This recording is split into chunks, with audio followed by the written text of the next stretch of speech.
One thing you hear from people who study authoritarianism or who have experienced its rise firsthand in other countries is that they've been genuinely shocked at how quickly the Trump administration is moving compared to other regimes.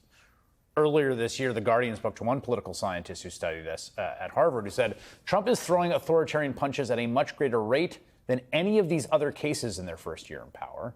We don't yet know how many of those punches will land or how society will respond. Usually, these kinds of autocratic incursions move more slowly and deliberately. For instance, in Vladimir Putin's Russia, it took 2 years before he was able to successfully bully a late-night comedy show that mocked him, called Puppets, off the air. Donald Trump got Jimmy Kimmel pulled in just 8 months, although, of course, Kimmel came right back. And I think there's a reason for that. They are simply going too fast. I really think the speed at which they are trying to rip apart a free and open society is a huge tactical mistake on their part. For some reason, it reminds me of these videos that I keep seeing in my social media feeds. Have you seen these ones? Don't ask me why, but I'm obsessed with them. They're like computer simulations of various cars driving very fast over like 100 speed bumps. And the takeaway is pretty simple. The really huge vehicles, like the pickup trucks and the minivans, they do better at top speeds. They can sort of drive over them fast. But the smaller cars, well, they usually can't handle it. They end up doing that, just like crashing and burning. If either of them just slow down a bit, they get through this just fine.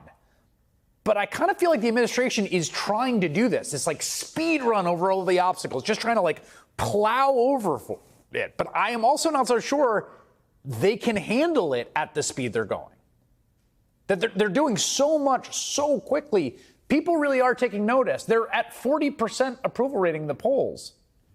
And they don't like what they're seeing. It was shocking to people, I think, across the political spectrum, to see Jimmy Kimmel yanked off the air after a mafia-style threat from an administration official, or to see James Comey indicted. It's jarring to see mass secret police forces or military troops on American streets.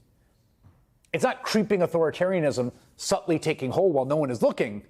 They're just doing it in front of all of us. So the backlash has been real. And Disney bringing back Kimmel is an example of how that backlash has power too. It may just be the case that one advantage for the people who so deeply want to defend American democracy and freedom is the reckless speed the Trump administration is going, because they don't actually have the public behind them. What they're doing is genuinely scary, it's genuinely dangerous, but is also very unpopular.